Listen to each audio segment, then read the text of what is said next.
lugar, eu gostaria de agradecer ao CRP, embora nunca tenha posto o meu nome social no meu diploma. Então faço passe com João W. Neri como psicólogo, mas reconheço e fico muito honrado de poder estar aqui. E, aliás, agora deu uma febre do CRP me convidar para todos os lugares. Eu agora vou para Itajaí, estive em Florianópolis, tudo pelo CRP. Já é um grande passo. E agradecer também a organização da universidade pelo convite. Bem, eu vim aqui muito mais para confundir do que para esclarecer. Eu não sei se vocês me conhecem, eu sou considerado o primeiro homem trans, ou transhomem, ou FTM, operado no Brasil durante a ditadura militar, em 1977. Eu nasci em 1950, quando a palavra trans não existia ainda no Brasil.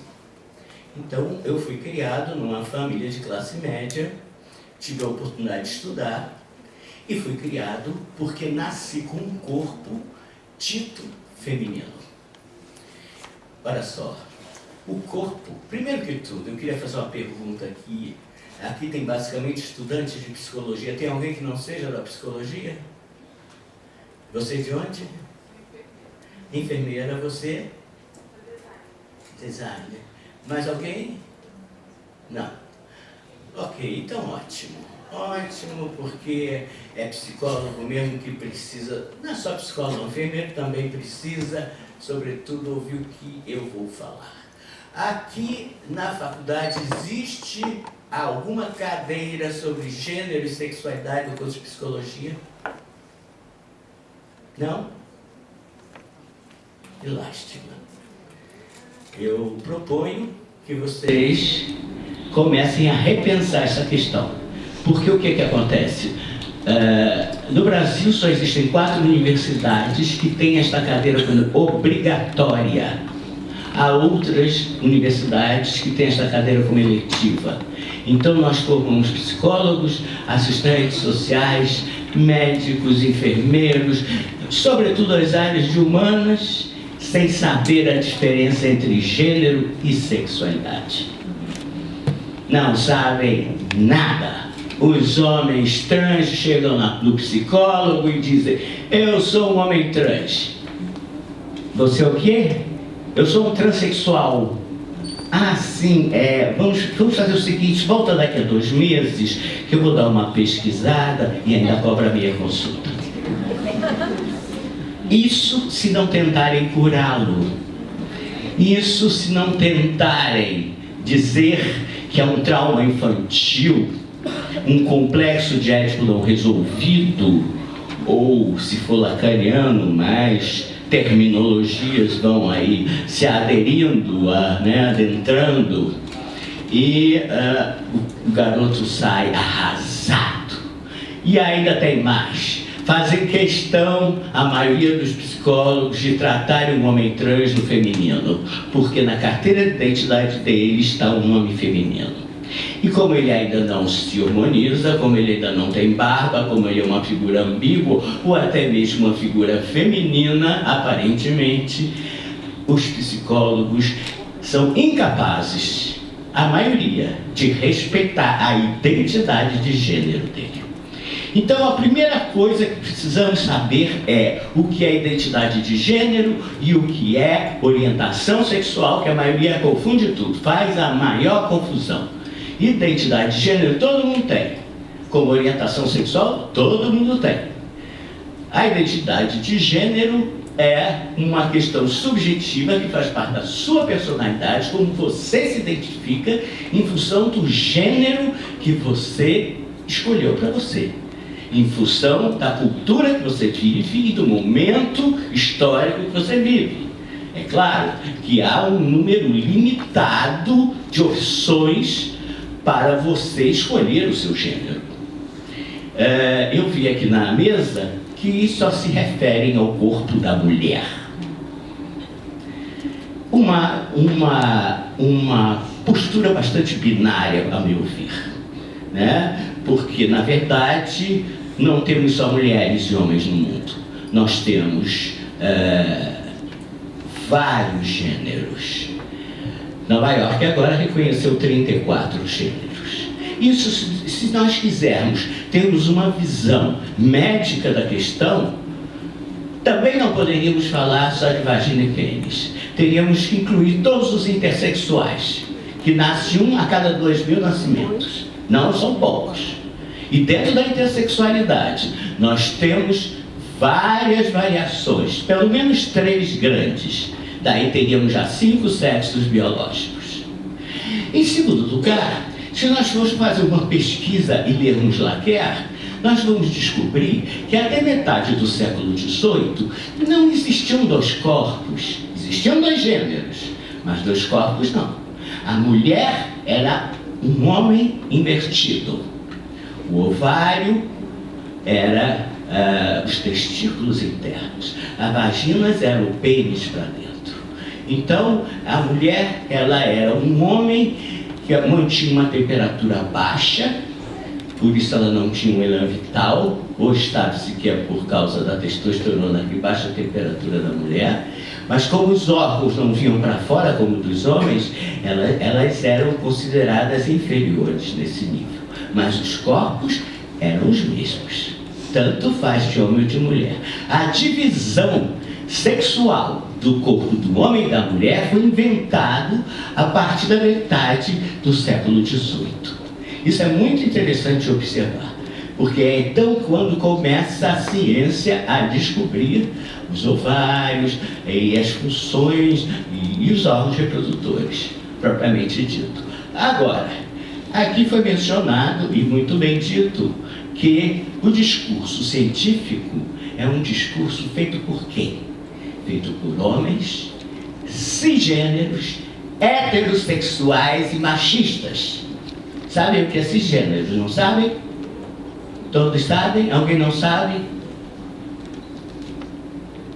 Eu vou explicar. O psicólogo não vai ter vergonha, não. Dizer que não sabe faz parte do mundo. Cis quer dizer do mesmo lado. Então, eu sou um transgênero, porque eu transcendi o meu gênero em relação ao meu corpo. Quem não transcendeu, ou seja, quem tem o gênero de acordo com o corpo que nasceu, é um cisgênero, como a maioria das pessoas aqui. Tem algum trans aqui que queira se identificar? Tem algum trans na faculdade? Não? Tem? Aqui não, na faculdade. Tem?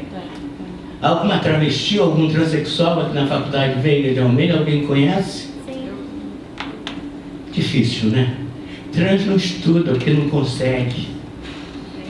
Não consegue nem terminar o primário. Porque apanha na saída, apanha na entrada, é currado no banheiro. Não tem banheiro para trans. Trans não pode mijar nem cagar.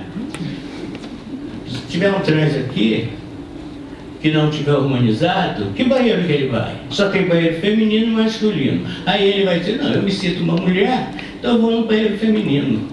Chega lá, a moça bota para fora do banheiro, os alunos botam para fora, aqui é banheiro de mulher, você tem barba. Ora, o que se vai fazer no banheiro? Os banheiros tinham que ser todos unissexes. Criar um terceiro banheiro LGTB também é uma segregação, é uma grande discriminação. Mas vamos lá, que eu só tenho 20 minutos. Eu me identifico com o gênero masculino desde os 4 anos de idade. Vou fazer um resumo rápido.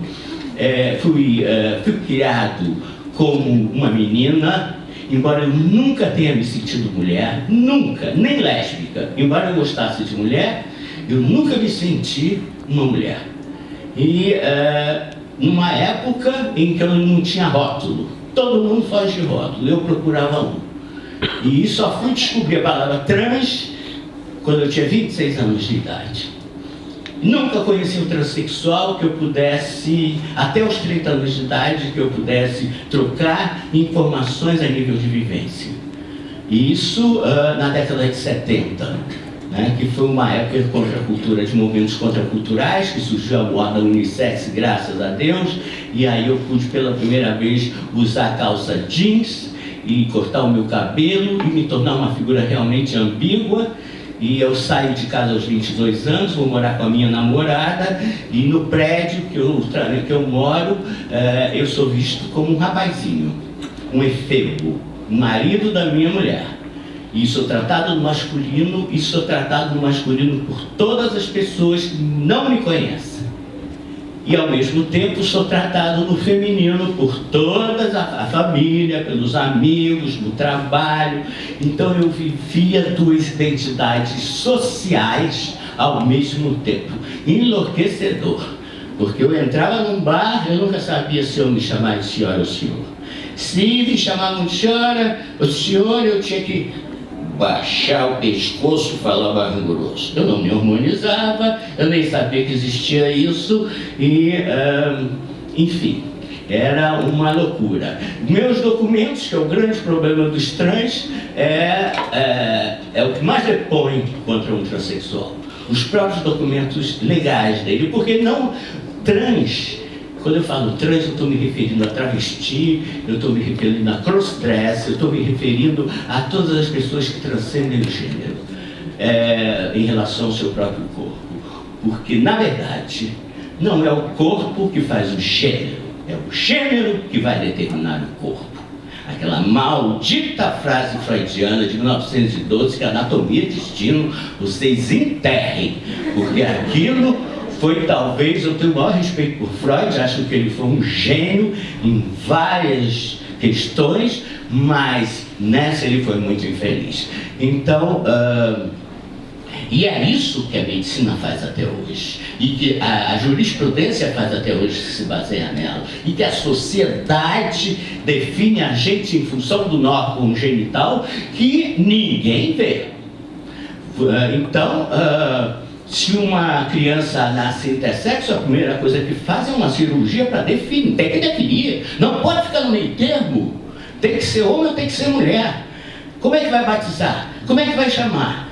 E aí fazem, não uma cirurgia, fazem várias cirurgias, a maioria é para feminilizar, porque os médicos dizem que fazer um buraco é mais fácil que levantar um poste, segundo a linguagem deles. E a criança cresce, quando chega a 7, 8 anos de idade, pergunta aos pais: o que de cicatrizes são essas? E vem a saber, e aí o índice de suicídio é enorme. Porque muitas vezes o gênero que a criança se identifica não é o gênero que os médicos escolheram por conveniência social. Então, o que acontece? Nós todos aqui, não é só transexual que o senhor faz cirurgia, não, todos aqui nós fazemos. Antes de nascer, quando a mãe faz a ultrassonografia, que descobre que é uma menina, pronto, fudeu. Você escolhe seu nome, escolhe a cor do seu enxoval. Não, 5 minutos não, assim não dá. Nem conversei, escolhe a cor do seu enxoval, escolhe os brinquedos que você tem que brincar, porque funcionam como próteses de gênero, escolhe tudo. E se você botar o pé fora disso, você está marginalizado. Então, é uma coisa muito séria isso. Essa é a primeira cirurgia que todos nós passamos aqui. E o que é ser mulher? Se falou tanto em mulher, se falou tanto em homem, e o que é ser mulher ou ser homem? Essa pergunta foi feita a homens heterossexuais, cisgêneros, e a resposta deram 3 respostas. Uma: ser homem é gostar de mulher. Ora, então lésbica é homem. A segunda foi: ser homem é ter um pênis. Então os homens que perdem o pênis por gangrena, diabetes, câncer, acidente, deixam de ser homens. Que eu saiba, a identidade sexual não está ligada necessariamente ao órgão genital. E a terceira pergunta, que foi a que ganhou, a resposta que ganhou foi: ser homem é não ser mulher. Então, eu nunca vi uma mulher dar essa resposta. Eu sou mulher porque eu não sou homem. Mas dos homens é muito comum ouvir isso.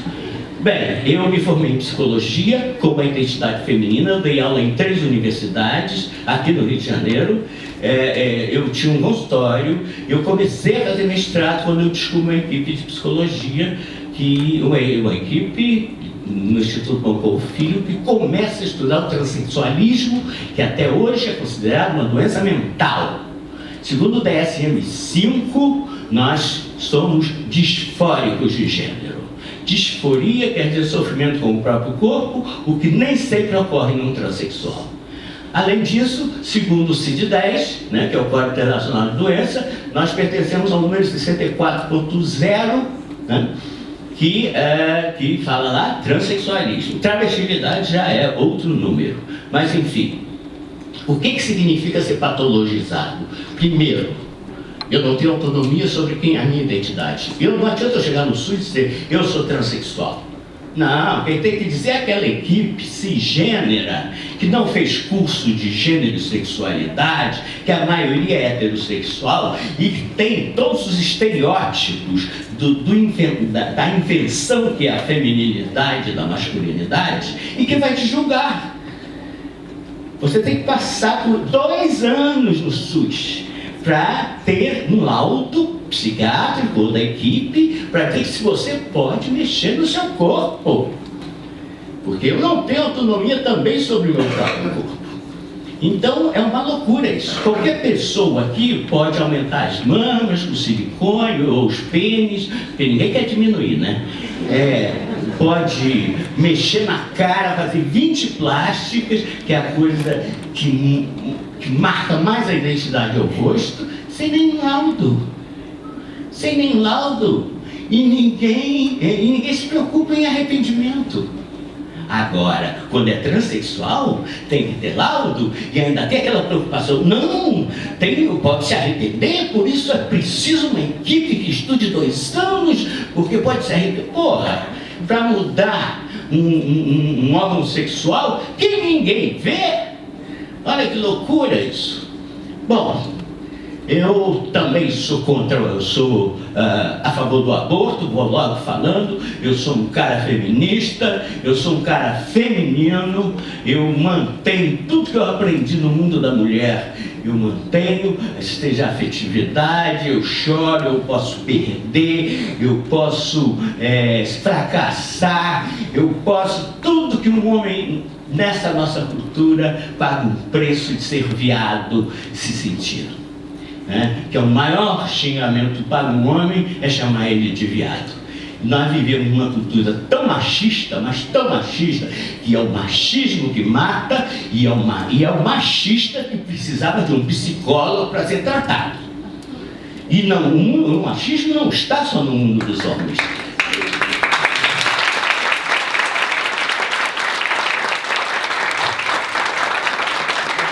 O machismo também está no mundo das mulheres. São elas que criam filhos machistas, por conivência ou não, elas, por conveniência, por medo, elas criam filhos machistas.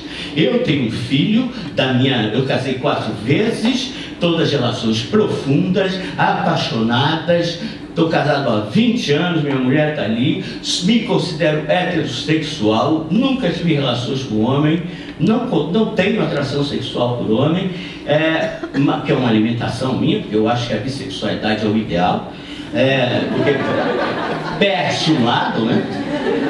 Podendo ter 2 prazeres, né? Mas enfim, é uma alimentação minha, mas também não consigo ser um transgalinha. Nunca consegui.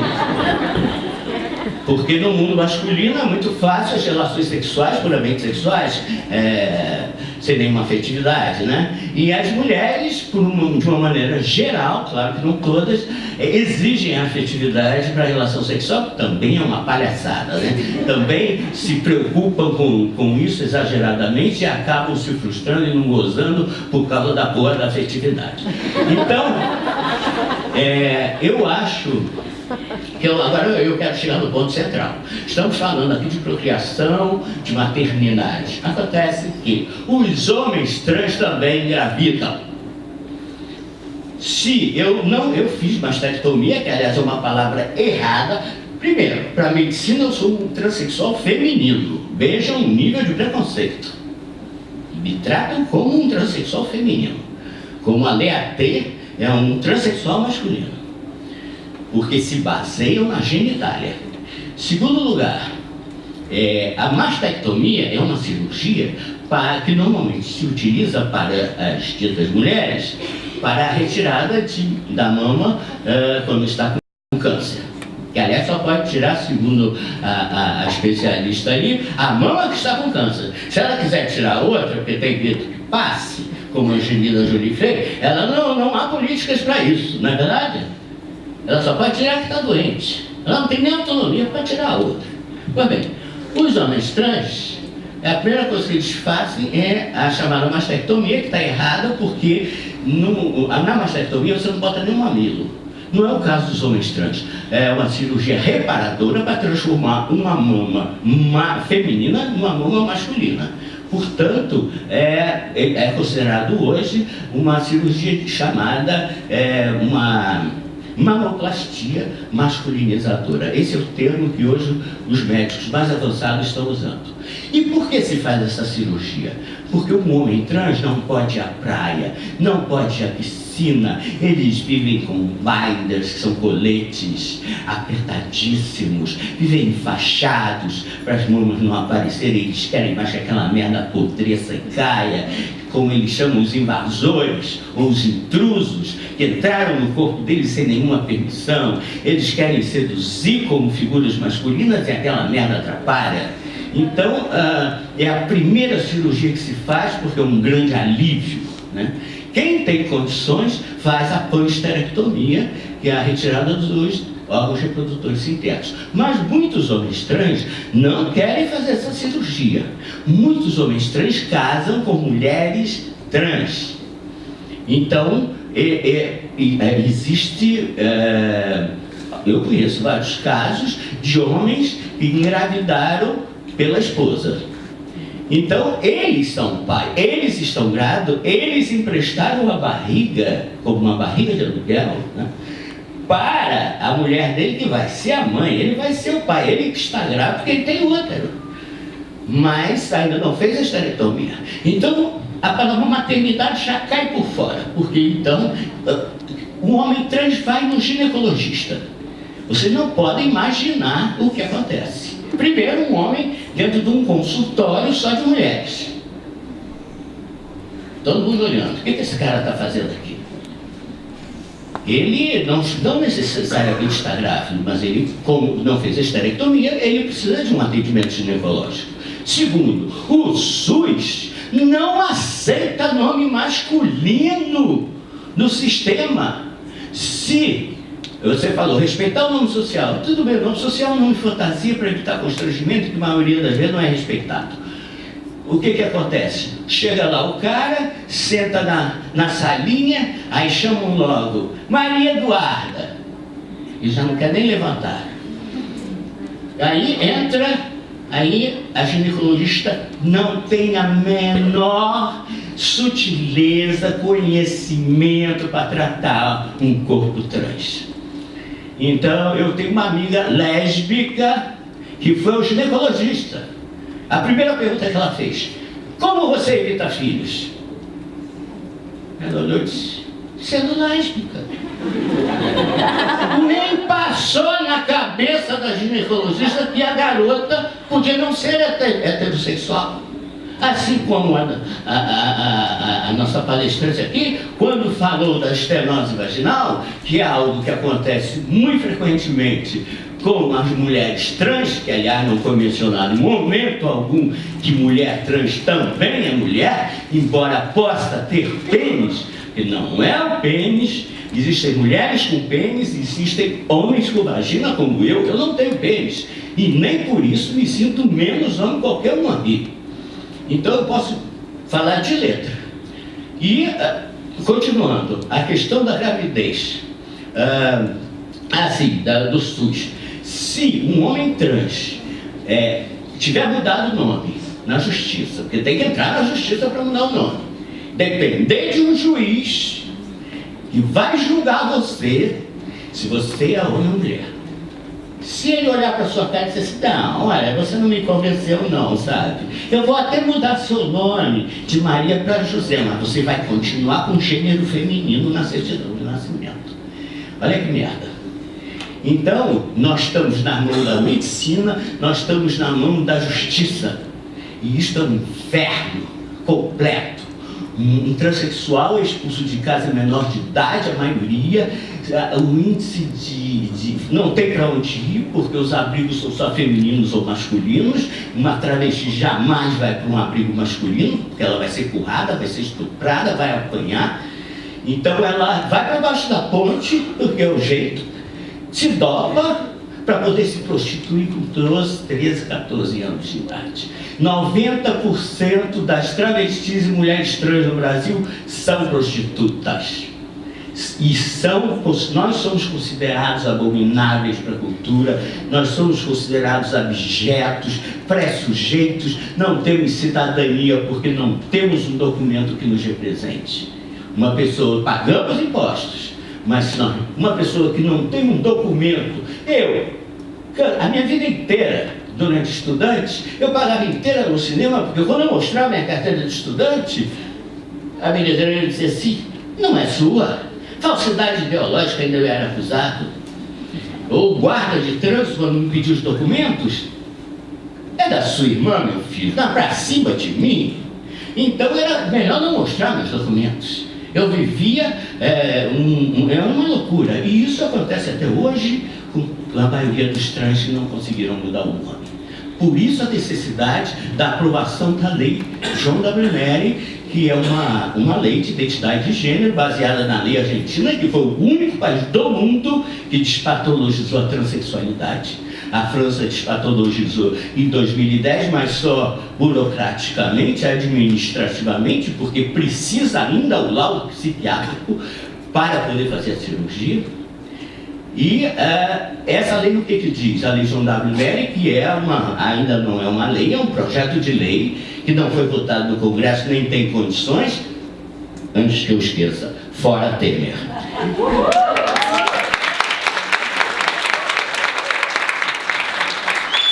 Não passa nada de direitos humanos nesse Congresso. Então não acabaram com a Secretaria da Mulher, acabaram com a Secretaria dos Negros e queriam acabar até com o Ministério da Cultura, e aí que rolou o pau e conseguiram, a trancos e barrancos, a voltar. É terrível, é terrível. E o Congresso está completamente dominado pelos evangélicos neopentecostais, não passa nada, misturam religião com política, o Estado deixou de ser laico, até que a universidade tem uma santa lá que eu não entendi.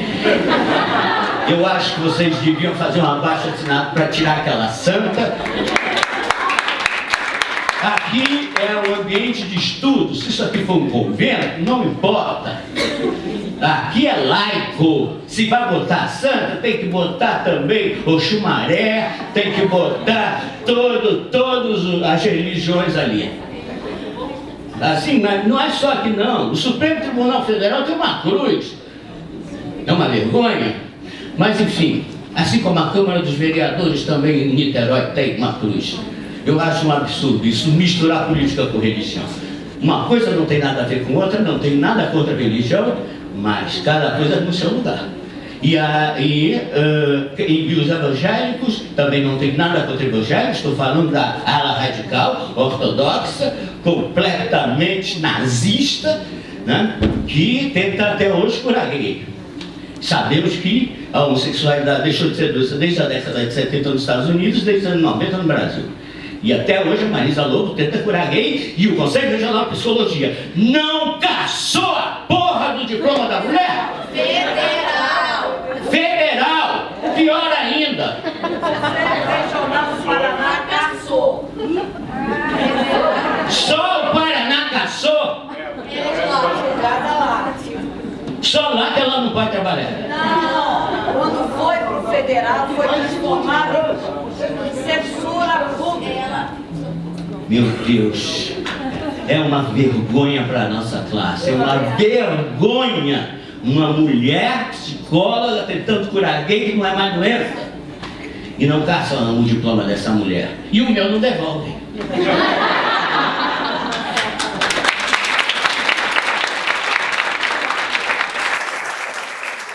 Para concluir, eu queria dizer, deixa eu ver aqui, eu anotei algumas coisas. Bem, é tanta coisa para falar que eu tenho que... como eu disse, eu casei 4 vezes. No meu 3º casamento, minha mulher engravidou de outro homem, sem eu saber. Fui traído literalmente. Mas o meu lado feminino falou mais alto e eu, em 24 horas, resolvi assumir a paternidade da criança, contanto que o pai biológico não ficasse sabendo.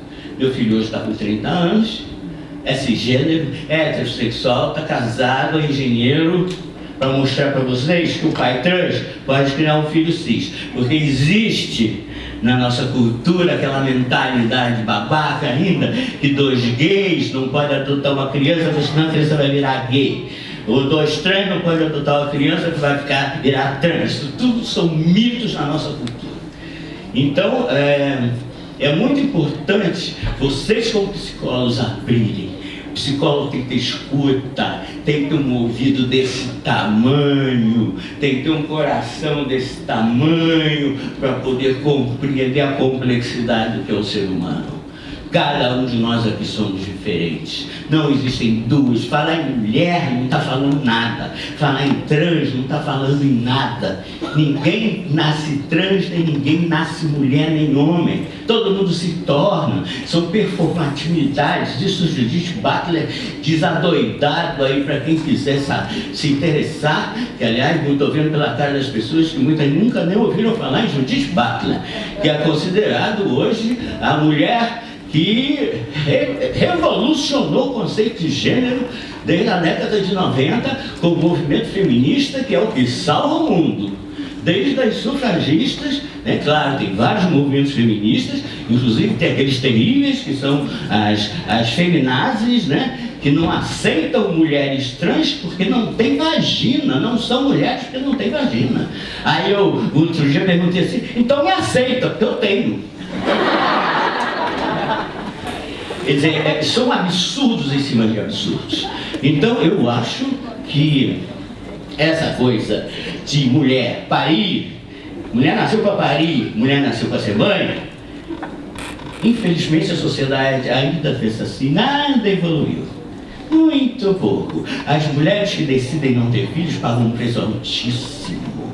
Altíssimo. Não, ela deve ser infértil. Não, ela fez isso porque privilegiou a carreira profissional. Tem que arranjar uma justificativa. Não basta simplesmente ela não querer. Senão não é mulher. Então, o pai cobrando o neto, eu não sei o que, né? Ontem foi o dia do avô e tal. É uma pressão, filha da puta, em cima da mulher, para ela se tornar mãe e parir e aquelas merdas todas. Tudo bem, eu tenho filho é maravilhoso, mas viver sem filho também é maravilhoso. Muito mais econômico, você pode viajar muito mais, trepar a hora que quiser, sem maiores problemas. Então,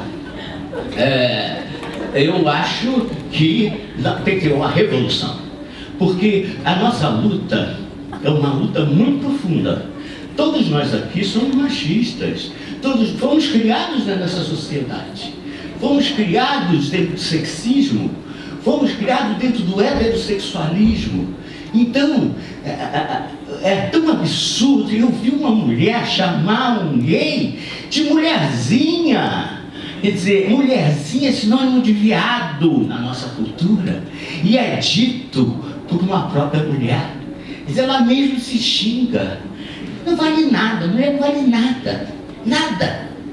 Então, eu acho que há todo o que Foucault, aliás, leiam Foucault, pelo amor de Deus, pelo menos a história da sexualidade, os 3 volumes, que é básico, né? Desde 80 ele já escreve sobre isso. E o biopoder que domina todas as instituições. Né? Você não tem um chefe para combater. Não, eu vou lutar contra aquele cara. Não, a merda não é essa. A merda é que você tem toda todas elas, em todas a instituição, escola, trabalho, família, todo mundo vive dentro deste biopoder. Falo bio porque o corpo também está submetido a este poder. Então, as mulheres não têm direito ao aborto, as mulheres não têm direito a porra nenhuma. Não vou nem falar de salário, de outras coisas, né? E os homens vivem uma opressão também, por causa de, como eu disse na Marília Gabriela, lá de frente para a Gabi, os homens passam a vida 50% provando que são homens e 50% provando que não são viado. É um gasto de energia fantástico, né? Como se viado fosse uma coisa horrorosa. Né? E é justamente essa bichinha delicada, essa bichinha desmunhecativa que tem que ser aplaudida, porque ela que tem coragem de tirar todos os outros do armário. É ela que enfrenta todos os dias a discriminação e o tiroteio. O Brasil é o país que mais mata LGTB no mundo. Em segundo lugar vem México, que está 4 vezes atrás. Todos os dias matam uma travesti, um gay, sobretudo se são afeminados, porque não sei porque o feminino, que é uma coisa, talvez uma das melhores coisas da nossa cultura, seja ameaça tanto o mundo masculino. Né? Então você tem um corpo masculino que tem toda uma expressão feminina, tem que levar um tiro, tem que matar, tem que limpar, é uma asepsia total social para acabar com as travestis. E as mortes são terríveis, são crimes crudelíssimos, empalamento, queimam, tacam fogo na pessoa. Agora esse gay, estudante da UERJ, negro, que jovem, que morreu recentemente, né? Vocês devem estar sabendo, tiraram as calças dele para ele continuar sendo humilhado depois da morte. Então isso não pode acontecer. Isso não pode acontecer. Lutem, façam um abaixo-assinado aqui, o pessoal de psicologia, para conseguirem um curso de gênero e sexualidade. Sem isso, vocês não vão estar completos como psicólogo. Podem ter certeza, a sexualidade faz parte do gênero humano, né? Não é natural, não, esse papo de ser eu sou feminina porque nasci mulher. Isso é engordo. Ninguém é feminino porque nasceu mulher. Você pode nascer homem e ser feminino. Você pode ser mulher, se definir como mulher e ser muito masculina. A Chavista, a nossa ex-presidente da República, né? Continha o quê? O poder, a capacidade de decisão, tudo que é masculino ela tinha que ter. E levou o golpe. Mas não foi por isso. Mas por ser mulher, com certeza. Foi. Bom, aí outra questão. Mas o que eu quero dizer é o seguinte: não é um brinco, não é o batom, não é o enfeite que faz você uma mulher. Tem mulheres que gostam de ser peruas e se enfeitarem maravilhosas. E tem outras que não gostam. E nem por isso deixam de ser mulheres. Isso deveria acontecer com os homens também. Por que os homens não podem usar saia? Agora, na Inglaterra, pode-se frequentar a escola homens de saia. Agora, na Alemanha, já se criou, na Austrália, o sexo neutro. Quando você nasce, pode escolher o sexo neutro. Não precisa ser mulher ou homem. Então, pessoal, eu tenho que parar, porque está enlouquecendo aqui, tem o debate, tem milhões de coisas para falar, mas só para terminar, esse livro aqui é o segundo que eu escrevo. Aqui sou eu com 14 anos, com a identidade feminina ainda, aqui eu com 27, esse gato aqui, ainda com cabelo, quando me operei, sem tomar hormônio naquela época, era crime a cirurgia, considerada mutilação humana, eu tive que fazer tudo escondido. Foi o primeiro crime que eu cometi, e o segundo crime que eu cometi foi que depois da cirurgia eu não podia entrar na justiça, nenhum juiz ia me dar minha mudança de identidade.